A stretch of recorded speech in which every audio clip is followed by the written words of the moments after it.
जय माता दी। मेरे सभी प्यारे दोस्तों, मैं लक्ष्मी शर्मा बड़ों को चरण स्पर्श, छोटों को प्यार और बराबर वालों को दिल से नमस्कार करती हूँ।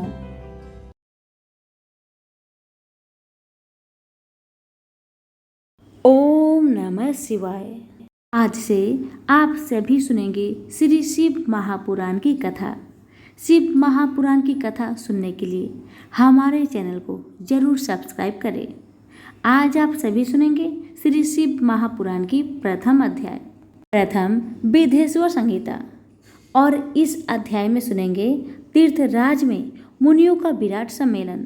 श्री व्यास जी कहते हैं, एक समय श्री गंगा और कालिंदी के संगम महाक्षेत्र परम पावन प्रयाग में जब मुनियों ने अपना एक विराट सम्मेलन किया, तब महर्षि व्यास शिष्य परम पौराणिक सूत जी के आने पर सभी लोग ने अपने अपने स्थान से उठकर उनकी यथोचित अभ्यर्थना की तथा पूजा सत्कार करके हाथ जोड़कर यह प्रार्थना की कि हे मुनीश्वर, कलयुग में सभी प्राणी पाप ताप से पीड़ित हो सत्कर्म रहित, पर निंदिक चोर पर स्त्री कामी, दूसरों की हत्या करने वाले, देहाभिमानी, आत्मज्ञान रहित, नास्तिक, माता पिता से देश करने वाले और स्त्रियों के दास हो जाएंगे तथा किसी में भी धर्म नहीं रह जाएगा।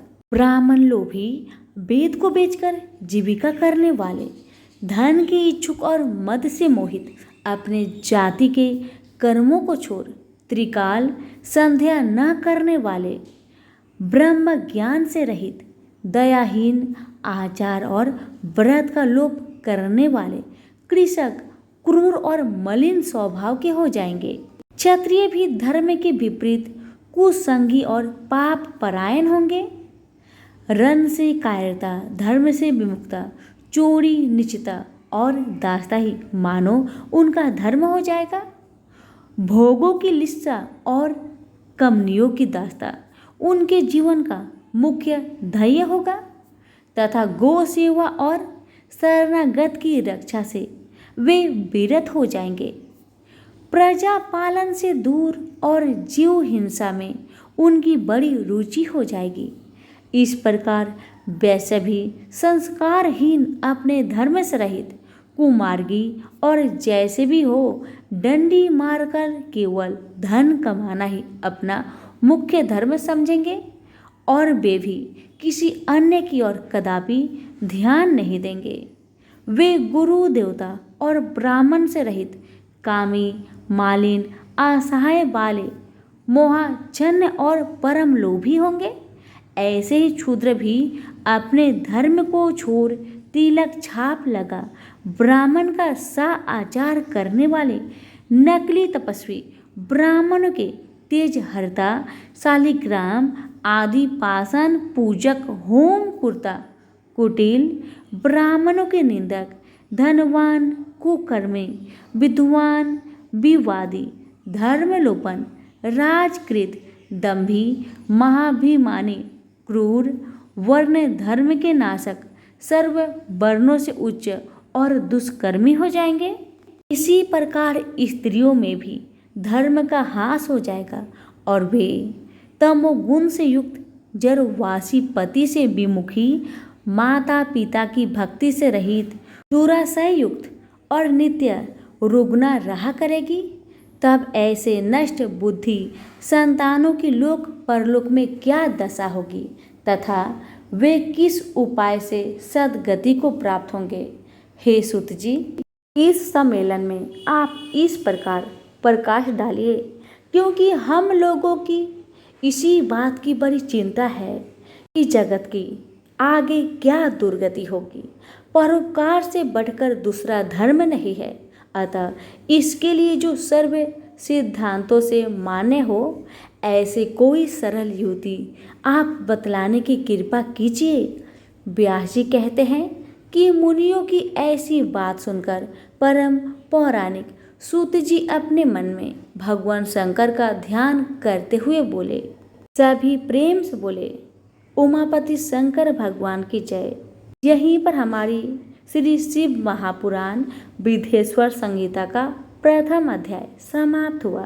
अब आप सुनिए दूसरा अध्याय, शिव पुराण की महिमा और संहिताओं के भेद। सूत जी बोले, हे मुनीश्वरों, यह आपने त्रिलोक हितकारी बड़ा अच्छा प्रश्न किया है। मैं आप लोग की ऐसी रुचि देखकर गुरु जी का स्मरण कर जो कहता हूँ उसे आदर सहित सुनिए। कली के पापों के नाश करने वाला परमार्थदायक शिव पुराण नामक ग्रंथ सब ग्रंथों से उत्तम और वेदांत सार का भी वस्तु है, जिसके पढ़ने सुनने से मनुष्य सर्वोत्तम शिव गति को प्राप्त होता है।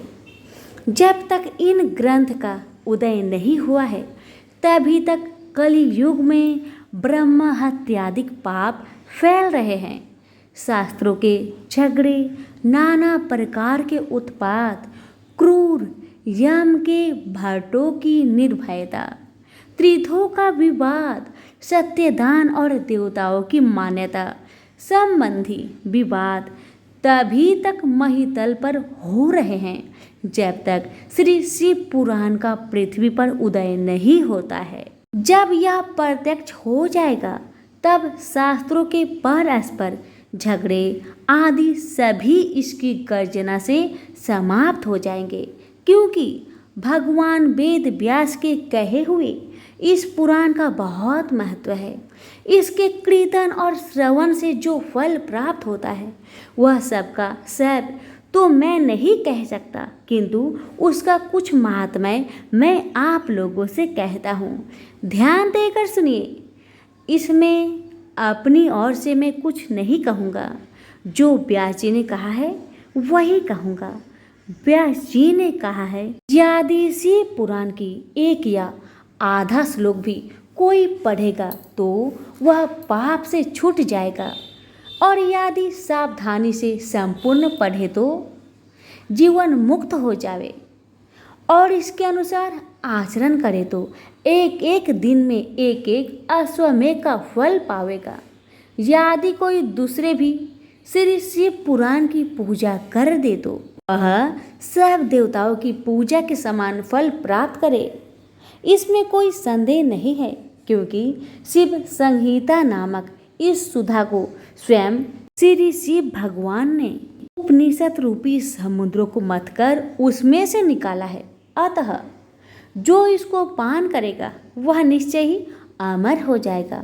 यदि कोई एक मास इसे पढ़े तो ब्रह्म हत्यादिक पापों से भी मुक्त हो जाएगा, और शिवालय में या बेल के मन में जो इस संहिता को पढ़ेगा वह अद्भुत फल का लाभ करेगा।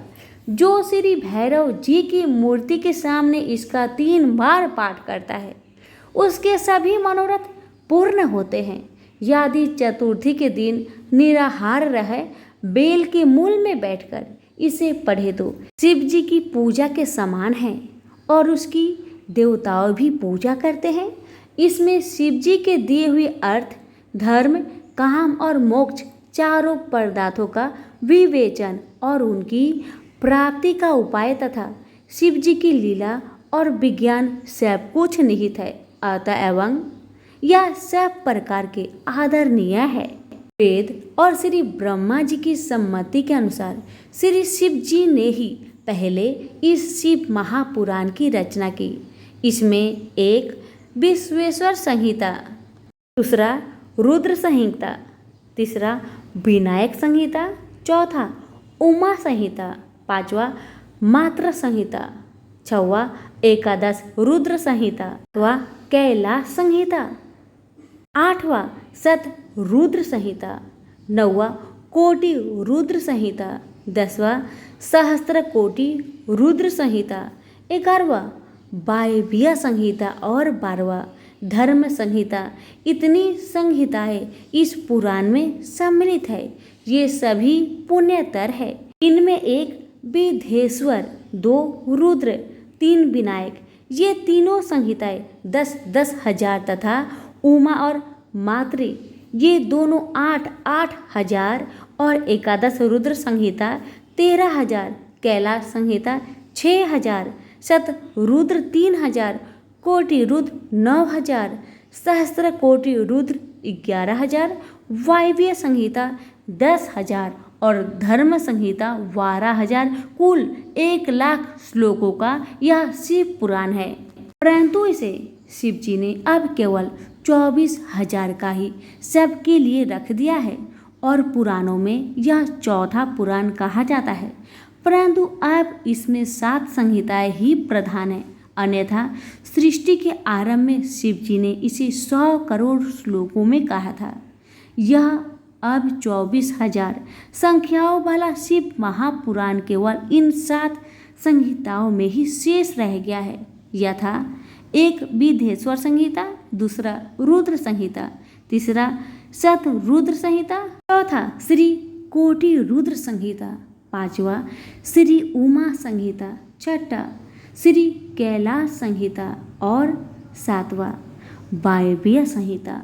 जो इस सप्त संहिता युक्त श्री शिव महापुराण को आदर सहित पूरा पढ़ेगा या सुनेगा जीवन मुक्त हो जाएगा। यह सब पुराण का तिलक और सब जीवों का कल्याण दाता है। इसमें वेदांत और विज्ञान सब कुछ पूर्ण रूप से निहित है। इसे परमादर से पढ़ने वाला शंभु प्रिय हो परम गति का लाभ करता है। प्रेम से बोलिए उमापति शंकर भगवान की जय।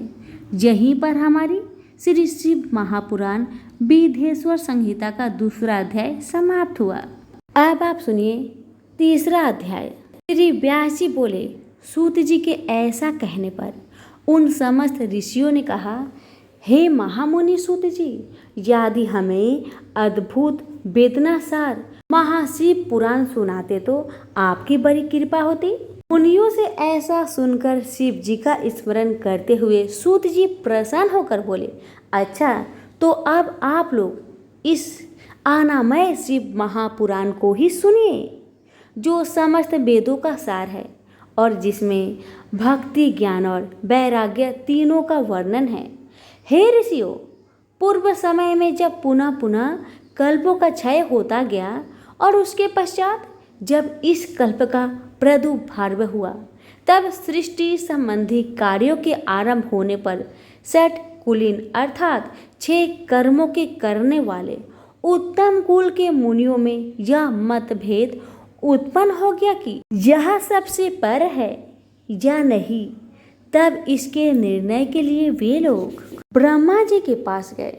ब्रह्मा जी ने कहा, जो सबसे पहले उत्पन्न हुआ और जिसमें मन वाणी का कोई गम नहीं तथा जिससे ब्रह्मा, विष्णु, रुद्र, इंद्र आदि महाभूतों और इंद्रियों आदि से संयुक्त सारे जगत की उत्पत्ति होती है, वही सबसे पर है और वह सर्वज्ञ जगदीश्वर महादेव जी है, जो परम भक्ति से दिखाई पड़ते हैं तथा रुद्र आदि सभी देवताएं जिनके दर्शन की अभिलाषा रखते हैं।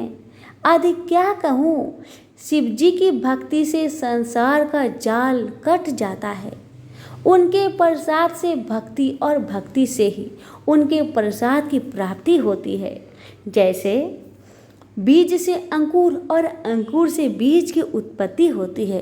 अतः हे ब्राह्मणों, आप लोग महादेव जी का प्रसाद पाने के लिए 1000 वर्ष का दीर्घ याग कीजिए, जिसमें शिव जी की कृपा से आपको साध्य और साधन का ज्ञान होगा। इस पर मुनियों ने पूछा, हे सुत जी, यह साध्य और साधन क्या है?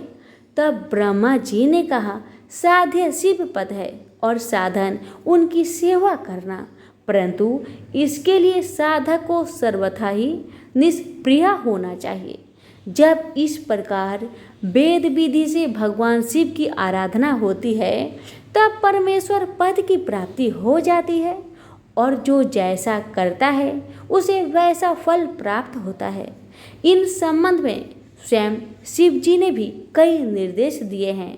कानों से सुनना, वचन से कहना, मन से मनन करना भी एक महान साधन है, क्योंकि वे महेश्वर सर्वथा ही सुनने, कीर्तन करने और मनन करने योग्य है।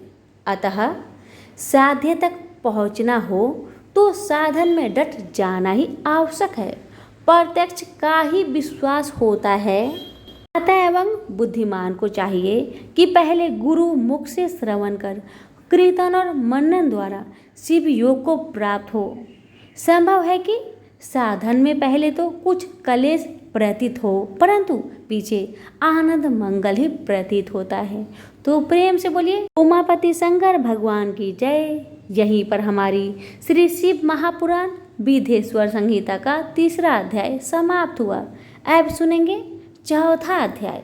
सनत कुमार व्यास संवाद। इस पर मुनियों ने पूछा, हे सूत जी, श्रवण और मनन क्या है तथा कीर्तन कैसे किया जाता है?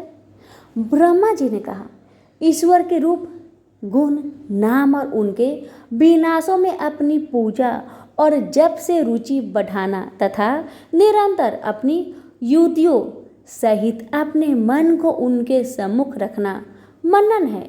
और श्री पर ब्रह्मा महादेव जी अथवा शंभु भगवान के नाम का बारंबार जप करना कीर्तन है तथा ढींढ हो भगवान संबंधी शब्दों को कानों से सुनना और उसे चित्त में स्थिर करना श्रवण है। जब सत्संग में बैठकर भगवान श्री महादेव जी की कृपा से श्रवण और कीर्तन कर ले, तब उसका मनन करे और वही सर्वोत्तम मनन है जिससे आत्मा पवित्र हो जाती है। सूत जी बोले, हे मुनीश्वरों, इस पर साधन संबंधी मैं एक प्राचीन इतिहास आप लोगों को सुनाता हूँ। आप सावधान होकर सुनिए। एक समय जब सरस्वती नदी के तट पर मेरे गुरु पराशर पुत्र भगवान वेद व्यासी तप कर रहे थे, तो सनत कुमार जी ने जाकर उनके निकट बैठकर पूछा, हे भगवान, शिव जी तो प्रत्यक्ष ही सबके सहायक है, फिर आप ऐसा तप क्यों कर रहे हैं? व्यास जी ने उत्तर दिया, मुक्ति के लिए। इस पर सनत कुमार जी ने कहा, अवश्य, पहले मुझे भी ऐसा भ्रम हुआ था और मैं भी मंत्राचल पर्वत पर जाकर तप करने लगा था, परंतु जब दयालु शिव जी की आज्ञा से नंदीकेश्वर ने आकर मुझे यह बतलाया कि शिव जी के श्रवण, कीर्तन और मनन से मुक्ति प्राप्त हो जाती है, तब मेरा सारा भ्रम दूर हो गया। अतएव हे ब्राह्मण, आप भी ऐसा ही कीजिए। यह कहकर सनत कुमार जी चले गए। इस पर ऋषियों ने सूत जी से पूछा, जो श्रवण, कीर्तन और मनन नहीं करता, उस जीव की मुक्ति कैसे होती है तथा बिना यत्न किए भी वह कैसे मुक्त होगा? प्रेम से बोले उमापति शंकर भगवान की जय। यहीं पर हमारी श्री शिव महापुराण विधेश्वर संहिता का 4था अध्याय समाप्त हुआ। अब आप सुनिए 5वां अध्याय, लिंगेश्वर परिचय। सूत जी बोले, हे ऋषियों, श्रवण, कीर्तन और मनन में आसक्त प्राणी यदि शिव जी के लिंग बैर की स्थापना कर नित्य उनकी पूजा करे तो भी वह संसार सागर से तर जाता है। मुनियों ने कहा, यह कैसे? बैर मात्र से ही सब देवताओं की पूजा कैसे संभव हो सकती है और सर्वदा लिंगेश्वर के द्वारा शिव जी कैसे पूजे जा सकते हैं? श्री सूत जी बोले, हे मुनीश्वरों, इसके लिए भी स्वयं महादेव जी ने कहा है, किसी अन्य ने नहीं।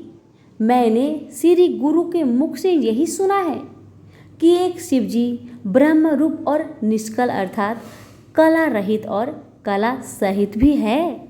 इस निष्कल में निराकार लिंग की प्रधानता है, परंतु वे सभी कलाओं से संयुक्त है, इसलिए शिव का साकार बैर स्वरूप भी हो जाता है।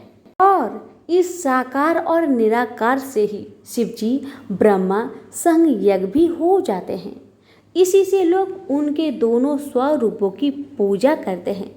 अन्य देवों में यह तत्व नहीं है।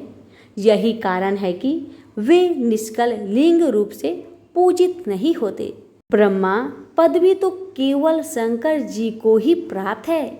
इस वेदांत सार ओम प्रणव के लिए भी सनत कुमार जी ने मंदराचल पर्वत पर श्री नंदकेश्वर जी से प्रश्न किया था, जिस पर नंदकेश्वर ने यह स्पष्ट कहा था कि एकाकी शिव जी ही इस प्रकार पूजनीय है। कलापुर ने भगवान शिव का वैर पूजन लोक सम्मत है और वेद ने जिसकी आज्ञा दी है। इस पर जब सनत कुमार जी ने लिंग वैर की उत्पत्ति पूछी तो नंदीकेश्वर ने कहा, पूर्व काल में जब ब्रह्मा और विष्णु में युद्ध हुआ तो उनके बीच में निष्कल शिव जी ने अष्टम रूप से प्रकट होकर विश्व संरक्षण किया था और तभी से महादेव जी का निष्कल लिंग और सकल वैर जगत में प्रचलित हुई। वैर मात्र को देवताओं ने भी ग्रहण किया। इससे शिव जी के अतिरिक्त वैर लिंग से देवताओं की भी पूजा होने लगी और वही उसका फलदाता हुआ। परंतु शिव जी के लिए लिंग और वैर दोनों ही पूजनीय हुए और जिनसे कल्याणमय भोग और मोक्ष दोनों ही प्राप्त होने लगे। तो सभी प्रेम से बोलिए उमापति शंकर भगवान की जय। यहीं पर हमारी श्री महाशिव पुराण विदेश्वर संहिता का 5वां अध्याय समाप्त हुआ। अगर आपको हमारी आज की वीडियो अच्छी लगी हो तो लाइक शेयर करना ना भूलें। आप सभी का बहुत बहुत धन्यवाद।